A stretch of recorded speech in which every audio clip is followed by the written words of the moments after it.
Hey everyone, welcome back to my kitchen. This is Cece and today we are going to make a really quick no-knead olive bread. We absolutely love olives and I decided that I'm going to make a quick no-knead one and we're going to put some olives in it. So you can see here on the olives, so you can see that I'm using a mixture of Kalamata olives and green olives, and I've got them straining here for a while, so it's about a half an hour or so, and I'm just letting all of that brine basically come out of the olives. And for those of you who love a dirty martini, you could use that brine in your dirty martini. It's absolutely really good.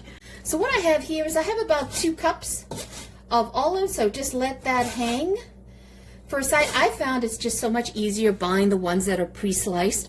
I have done it where I've got whole ones and then I had to pit it and then I had to chop it. It's like, why? If you have the luxury of the you have the convenience of pre-sliced already, let that go. Might as well use that. And I'll show you. So let's move this over. These are the ones that I picked up. Okay, the sliced ones. I find that these in a jar taste a lot better, and the brine is nice and salty. It has that brininess to it. Better when they're in the jars as opposed to in the cans. So if you can go for jarred ones, that'll be great. Sourdough, reasonably priced too as well. All right, you're gonna need a bowl.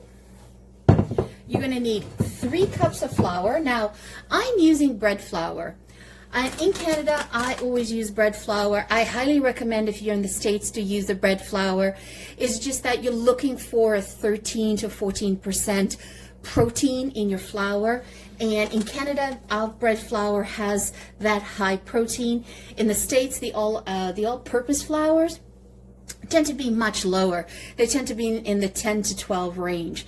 And in some flours actually also end up being between 7 and 8. So highly recommend you use bread flour, especially if you're in the States. In a pinch, you can use all-purpose flour to do this, but you're just not going to get that chewy, holy crumb that we're looking for that sort of artisan type of bread. But in Canada, you can go ahead and substitute bread flour with all-purpose flour, because in Canada, all-purpose flour is pretty much at the 12 to 13%. So you definitely want to, you can play around with it that way. So I would like to pick up some bread flour. So we're going to need 3 cups. Now what I did was I just sift this in out of the bag, and that's exactly 3 cups. You're going to need a half a teaspoon of salt. I prefer to use sea salt. If you can, please don't use the iodized salt. Great. And then we're going to need, I'm using quick instant rise. And I love using this because I can change my mind in a moment's notice when making bread, like to make bread, and I don't have to worry about it. So what we're looking for is, we're looking for a 1/4 teaspoon to a 1/2 teaspoon. I am actually going to go ahead and use a 1/2 teaspoon. And yes, this time I'm checking it, it's definitely a 1/2 teaspoon. Last time I was baking, I was like, oh, this is a 1/2 teaspoon, it ended up being a teaspoon for vanilla. That was quite funny. Okay, so that's all you need. And then we're just going to mix this. And what we're going to be doing is we're going to be creating a shaggy dough. This is so easy to make. And you're going to need 1.5 cups of lukewarm water. So what you want is you want lukewarm water, tempered water. You should be able to put your finger in there and not feel anything. It's just like, yeah, it's warm, you know, it's great, but you're not burning or anything. Because we're using the active yeast in here, we're going to start with warm water, because then we can rise this for 3 hours and get that ready and put it in the oven. You don't have to go for 18, 20 hours if you're doing a cold one, right? And you could have bloomed it yourself in the water, put the yeast in the water and bloomed it. I did another recipe of cheese bread where I bloomed it, so I'll put a link at the top for you guys to go look at that recipe so you can see what happens when you bloom the yeast. It's not necessary to do, not at all, okay? Because this is an active dry yeast. But sometimes you'll bloom your yeast because you look at the date on the package of the yeast and you're like, it's a little expired, maybe by a month or so. I wonder if it's still active. So if you bloom it, meaning that you put it into your warm water, it will start to bubble. You put it with a little bit of sugar, it'll start to bubble, and then it's perfect. Oops, I always have like everywhere do I have flour. So you just want to fold it in. And every time I'm folding, I'm scraping the side of the bowl. And then I'm trying to grab the flour. See down here? Let's position you down. So sometimes, see the flour is down at the bottom over there.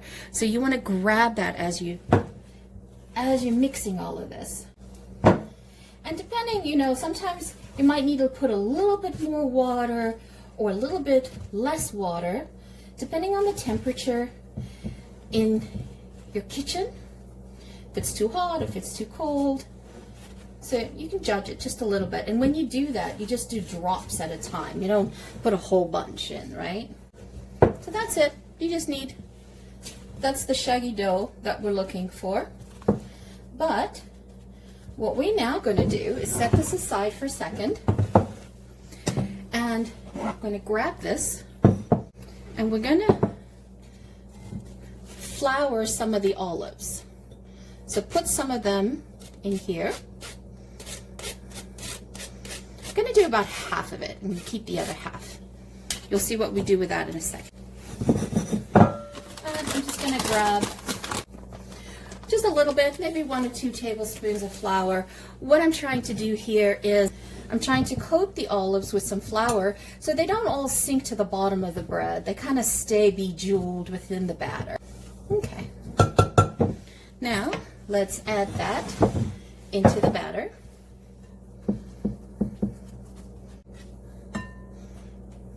I do half and then fold it into itself. You could, by all means, use your hands in here if you want, but this shaggy dough is a little sticky, so this is why I do it this way. Just mix it in. Now, you don't have to go as crazy as I am, where I'm putting 2 cups of olives in here. You could just do 1. That's perfectly okay to do. Try to see if we can distribute some of that olives into areas that do not have. Okay, because the water was lukewarm, I can feel the heat on the dough already. It's been because it's activating the yeast, right? Okay, so we're just gonna cover this with a plastic wrap and then cover it with a dishcloth and put it in like a dark, warm place in your kitchen. Okay, perfect. Doesn't that look so yummy? Look at that. All right, we'll see you in 3 hours. Okay, so let's take a look at the bread. It's been 3 hours. Look at that. Nice and jiggly. That's what we're looking for.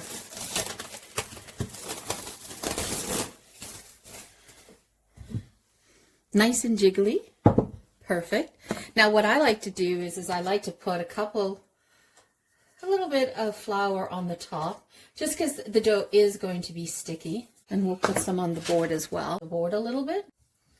And let's just dump it. Perfect. And if you recall, we had some leftover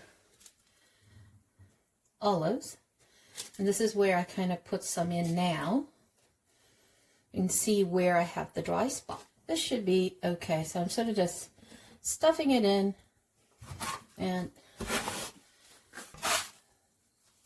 don't be shy with the flour because it is definitely sticky. And we also don't want to overwork the bread, but we also want to ensure that the olives stick in there, right? Move that over, move that over, get that in there. Great. So you're going to take some parchment paper. You can reuse the same bowl. And I have the oven heating up to 450, and I have my cast iron pot in there to heat up as well. So we'll let that heat up. Put the parchment paper in here. I dip my scraper in flour so that I can easily lift it off the board. And that's it. And we'll let that rest for half an hour until the oven comes to temperature and the pot gets nice and heated as well. So that's been 30 minutes. Look at that. Doesn't that look good? Wow. All right, so we're going to take this off and put it for about 5 to 10 minutes just to get nice and toasty on the top. So this is what it looks like after about 43 minutes. Isn't that perfect? And after 30 minutes, I took the top off and I got it nice and brown and crusty. So now what we have to do is we definitely have to let this cool on the rack and wait an hour or so. Let's get that over there. And then let's move this out of the way. Super, super hot. Ooh. Wow, doesn't that look good? Let's see if I can lift it without burning my hands. Woo, woo, woo. That's hot. Okay, there we go. So let that cool down for about an hour. Listen to this. Nice and crusty. And then let's take a look underneath. Woo. Perfect. All right. Whew, let that cool down for an hour. We'll be back. Okay, so this has definitely cooled down, which means I can actually touch it. It was like blazing hot. Listen to this. Here. Oh, wow. Let's take a quick little gander in here.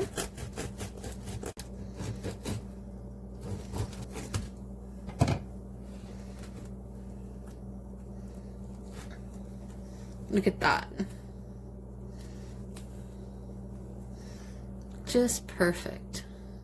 Wow. That is really good. So there you have it, olive bread. So easy to make. It is definitely olivey. Olivey, is that such a word? I put so much olives in there that whoever's going to eat this is going to be olived. I put so much olives in here. This is great. I love it. Look at that. You don't even have to put butter on it. It's so moist and so tender. So awesome.